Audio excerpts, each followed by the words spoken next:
hacia la ciudad maldita. Dice la palabra de Dios, respondiendo Jesús, dijo: un hombre descendía de Jerusalén a Jericó y cayó en mano de ladrones, los cuales le despojaron e hiriéndole se fueron, dejándole medio muerto. Aconteció que descendió un sacerdote por aquel camino y viéndole pasó de largo. Y asimismo un levita llegando cerca de aquel lugar y viéndole pasó de largo.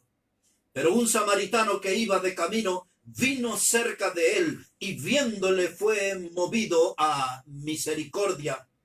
Y acercándose vendó sus heridas y echándole aceite y vino y poniéndole en su cabalgadura, lo llevó al mesón y cuidó de él. Otro día al partir sacó 2 denarios y lo dio al mesonero y le dijo: cuídamele, y todo lo que gastes de más yo te lo pagaré cuando regrese. ¿Quién pues de estos 3 te parece que es el prójimo del que cayó en mano de los ladrones? Él le dijo: el que usó de misericordia con él. Y entonces Jesús le dijo: ve y haz tú lo mismo. Este pasaje es el resultado de una conversación que el Señor Jesucristo tuvo con un abogado, con un doctor de la ley, un intérprete de la ley. Un hombre que vino a Jesús con malas intenciones, porque él quería probarlo al Señor Jesucristo y le hizo una pregunta tramposa y le dice: ¿qué debo hacer para heredar la vida eterna? Y el Señor Jesucristo luego pasa a contarle esta historia que se origina nuestro mensaje, el camino a la ciudad maldita, que nos habla de un hombre que iba de Jerusalén hacia Jericó. Esta era una distancia de 27 kilómetros. Desde Jerusalén a Jericó había que descender 1000 metros. Este hombre que iba en ese camino, iba en un camino descendente, como el de muchas vidas que están en un camino descendente. Este hombre estaba yendo hacia Jericó, que era la ciudad maldita, porque en el capítulo 6 y el verso 26 del libro de Josué en el Antiguo Testamento, Dios había dado una orden determinante que iba a ser maldito todo hombre que reedificare la ciudad de Jericó. Y hubo un hombre que se llamó Hiel, de la ciudad de Betel. Esta historia ahora está en Primera de Reyes, capítulo 16 y el verso 34. Y este hombre tuvo 2 hijos, uno de ellos se llamó Abiram y el otro de ellos se llamó Segub. Y ambos murieron en la reconstrucción de Jericó, allí en los cimientos y bajo la puerta, tal cual como había profetizado Dios que sucedería si alguien intentaba reedificar Jericó. Jericó era una ciudad maldita y este hombre de nuestra historia iba en ese camino de maldición. Él iba camino hacia la ciudad maldita. No había nada favorable para él, no iba a haber beneficios para su vida, porque en ese camino que hasta el día de hoy está lleno de cuevas que van continua una tras otra y era el lugar ideal para refugiarse los ladrones, y hasta aún hoy sucede eso. Y allí salieron unos ladrones. Y ahora cuando nosotros pensamos en ese hombre nos hace pensar en nosotros los pecadores, en aquellas personas que aún no conocen a Cristo y van en un camino de maldición, no hacia Jericó, sino que están caminando hacia el infierno mismo. Y ahora vamos a descubrir en esta historia muchas figuras, la figura de muchas personas. Ese hombre que iba de camino nos hace pensar en el pecador perdido en un camino que va a la perdición eterna. Él a Jericó, otros hoy, rumbo al infierno mismo. Y allí en ese camino salieron los ladrones, que podríamos decir que los ladrones son una figura del diablo, porque el diablo es un ladrón del gozo. El diablo viene para robar la alegría. El diablo es una persona que está robando el gozo a la gran familia humana, causando estragos con sus muchos métodos destructivos y engañosos. El diablo está apaleando a la humanidad y los está echando a un costado del camino y allí están como desangrándose. Dice aquí el Evangelio que el hombre estaba medio muerto. Y esa es una expresión que a nosotros nos llama la atención, porque nosotros decimos, ¿este está vivo o está muerto? Medio muerto es un término que necesita una explicación. En primer lugar, en el sentido espiritual, la Biblia dice en Efesios, en el capítulo 2, que el hombre es una muerta en delitos y pecados. El hombre espiritualmente está muerto. El hombre que está sin Dios es una persona espiritualmente muerta. Es una persona que habla, que respira, que come, se mueve, camina, pero espiritualmente no tiene vida. Y esto nos hace pensar en el estado de ese hombre. Él estaba medio muerto. Estaba allí con un pie en la tumba y con un pie en este mundo. Y así como está hoy la raza humana, y viene el diablo en la figura de esos ladrones y lo apalean y lo dejan a este hombre tirado, abandonado al costado del camino, desangrándose. Y es esta la labor del diablo en nuestro tiempo. El diablo viene y aprieta a la gente, lastima, la asfixia, le infunde desánimos y estados de depresiones. El diablo está empujando a la gente hacia la muerte misma. El diablo le está quitando a la gente las ganas de vivir. La víctima aquí quedó media muerta, una golpiza realmente salvaje, y nadie iba en su ayuda. No había alma solidaria, no había gente que pudieran socorrerlo. Y el primero que pasa y lo ve a ese hombre necesitado es un sacerdote.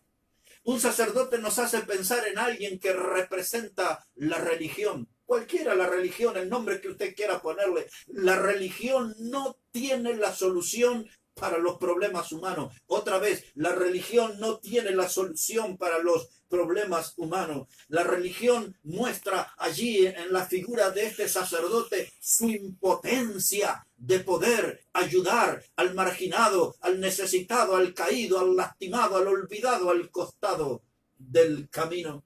La religión no puede atender, no puede cubrir las necesidades humanas. Y hay una cosa que quiero llamar su atención. El sacerdote iba en el mismo camino que este hombre apaleado.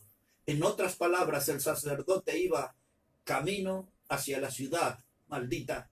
Él también iba en ese camino de perdición, porque la religión no conduce a nadie al cielo. No hay salvación en ninguna religión. La Biblia lo afirma claramente, que la salvación solamente está en la persona de Jesucristo. Otra vez, la salvación del hombre solamente está en la persona del Señor Jesucristo. La religión ve al necesitado y pasó de largo. Qué cosa tan triste ver a las personas necesitadas y pasar de largo. Pasó de largo. Hay algunos historiadores que dicen que, bueno, como la persona quizás no tenía su vestimenta ya, entonces era difícil identificar de qué nacionalidad era. Quizás él no era un judío, entonces no había como obligación de ayudarle. Pero también nosotros podemos ver que ese hombre tampoco tenía dinero, y la religión dice, y si no tiene dinero, no es de interés para mí. Porque usted sabe que las religiones evalúan a la gente como la gente de la calle. ¿Cuánto tenés? ¿Cuánto valés? ¿Cuánto tenés? ¿Cuánto valés? Ese hombre caído no tenía capitales económicos. La religión no tuvo interés y siguió de largo en la figura de ese sacerdote. Pero después dice la Biblia que apareció un levita. Ese hombre levita pasó y lo vio al hombre caído, malherido, lastimado, y también siguió de largo. No se detuvo a ayudar, a socorrer, no se mostró un corazón solidario con aquel que estaba derrumbado al costado del camino. El levita representa la ley. El levita representa el poder político, el gobierno humano. Y el poder político no tiene la solución para los problemas de la gente. Usted puede ver por todas las naciones cómo los gobiernos están fabricando nuevos pobres, almas necesitadas, almas marginadas, olvidadas, excluidos del sistema, de la sociedad, porque la política, el poder político, el poder humano no tiene la solución para los problemas del hombre. Allá cada tanto algún que otro gobierno le da algunas migajas para entretener a los pobres, pero esas son migajas de entretenimiento, no son soluciones definitivas para la gente. Por eso la gente vive insatisfecha, olvidada, excluidas.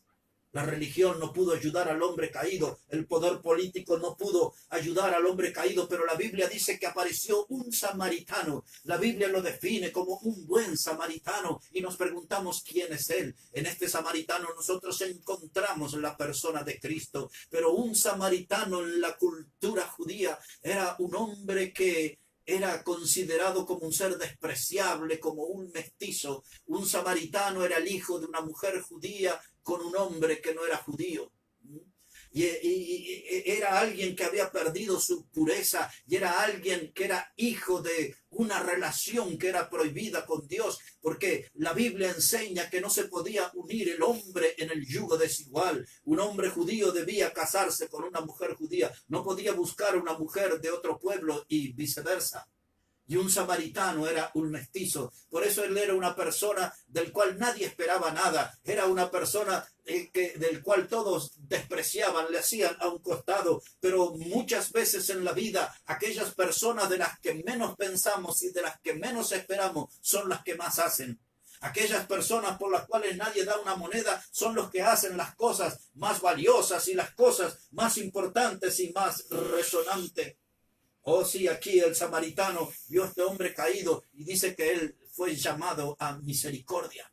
Esa palabra misericordia o la palabra compasión que significa un sentimiento, una clase de amor nacido, surgido desde las entrañas mismo. Para que usted me entienda correctamente lo que quiero decir, este hombre fue movido por un amor que salió de sus entrañas, de las tripas mismo, de su lugar más profundo de su cuerpo. De ahí salió ese amor por el necesitado. Tuvo compasión de él. Este samaritano no fue indiferente. El samaritano fue solidario. El samaritano vino y se detuvo ante el malherido y dice que sacó vendas y vendó sus heridas. Se preocupó por la salud de esa persona de quien la Biblia dice que estaba medio muerto. Alguien ya próximo a la muerte. Vino alguien y atendió y puso venda y usó vino. El vino allí nos habla de un elemento medicinal, antiséptico.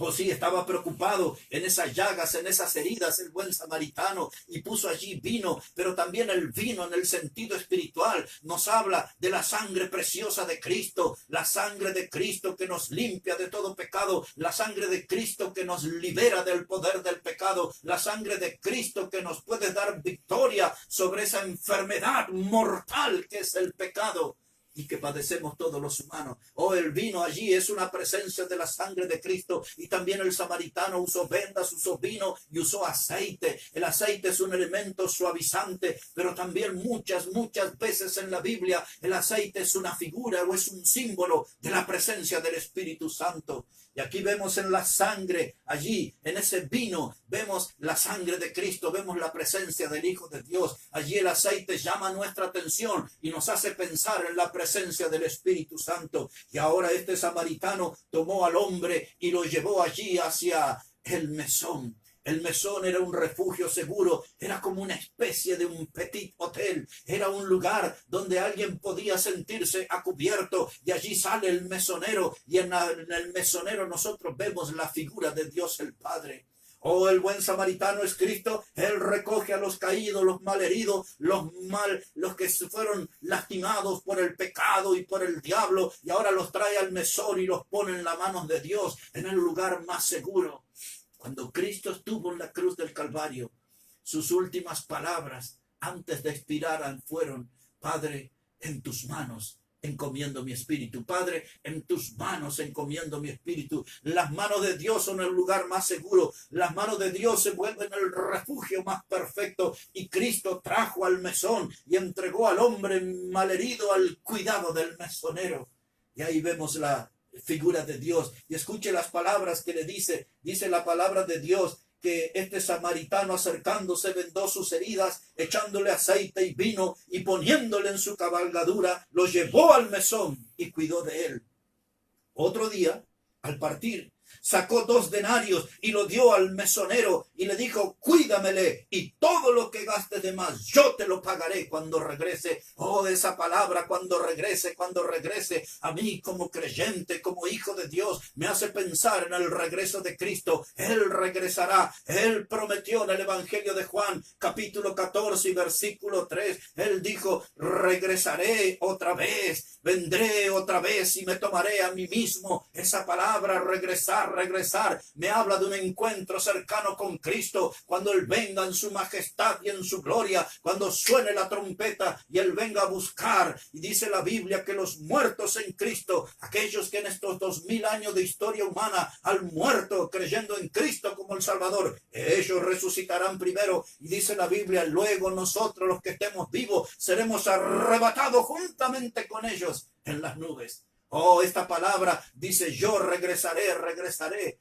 me hace pensar en un Cristo victorioso que pronto vendrá para buscar a su iglesia, la que Él compró con su sangre preciosa. Y ahora al mencionar la palabra iglesia es oportuno aclarar, la iglesia no se trata de un edificio, la iglesia no se trata de paredes, de hierros, de madera, la iglesia se trata de todo pecador que en estos 2000 años ha creído en Jesucristo como el Salvador. Cristo vendrá, el buen samaritano dice, todo lo que gastes de más, yo te lo pagaré cuando regrese. Cristo viene y viene pronto. Pues ese es el nombre de nuestra iglesia, Maranata, que quiere decir Cristo viene y Él viene pronto. Y ahora el Señor Jesucristo tuvo una pregunta para el abogado, tuvo una pregunta para este intérprete de la ley y le dice, viendo al sacerdote, viendo al levita, viendo al samaritano, ¿quién te parece que fue el prójimo de aquel que fue apaleado por los ladrones? Y ahí este hombre, el abogado, le dice, bueno, yo lo que veo que fue aquel que usó de misericordia.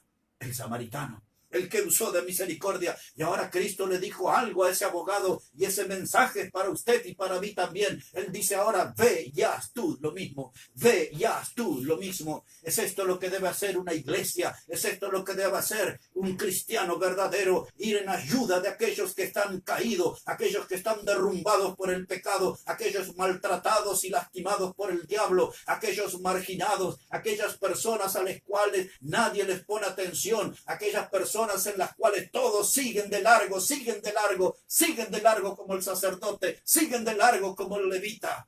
Pero hay que tener la actitud del samaritano, detenerse, hablar con esos muchachos que están siendo destruidos por el poder de las drogas y el alcohol en las esquinas, hablar con aquellos que están atrapados en el mundo de las inmoralidades, hablar con aquellos que son esclavos de un sistema religioso de idolatría. Hay que hablar con ellos y hablarles del amor de Dios y hablarles de Cristo y de su obra en la cruz y hablarles del perdón de pecado y de la salvación eterna que hay en Cristo y hablarles de la Biblia, que es la inerrante verdad de Dios, es la verdadera, eterna e indestructible verdad de Dios. Hay que ir y hablar, dice la Biblia, hay que comportarse como el samaritano. Ve y haz tú lo mismo.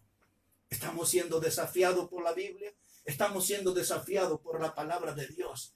Hay un mundo caído, hay un mundo lastimado, hay un mundo marginado, y esta es la hora y es la gran oportunidad para que aparezcan los buenos samaritanos. Esta es la oportunidad para que aparezcan los buenos samaritanos. Hay que sacar a relucir cada uno de nosotros. Amiga, amigo que me escucha, usted que ya conoce a Cristo, es la hora de sacar a relucir el buen samaritano que está adentro de nosotros.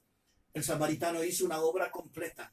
Él no se conformó con ir a la iglesia un domingo y cantar unos coros, unos himnos, poner una ofrenda, sentarse, calentar el banco, saludar y regresar a su hogar. No, el samaritano hizo una obra completa, se acercó allí al malherido. Y hoy nosotros estamos viviendo días difíciles, gente que está atrapada en el reino de la depresión o en la soledad, como hablamos en la primera hora. Hoy hay gente que está allí angustiada, que está atrapada en el pánico, que están en la congoja, que están en la decadencia moral. Hoy hay gente que necesita ayuda de buenos samaritanos. Hay trabajo para los buenos samaritanos. Dijo Jesús, ve ya tú lo lo mismo, que un poco de la sangre que corrió por las venas de ese buen samaritano pueda correr por nuestra vida. Un poco de esa sangre que nos aliente, que nos motive, que nos empuje para ir a ayudar a los marginados, a los caídos, a los olvidados, aquellos que están lastimados,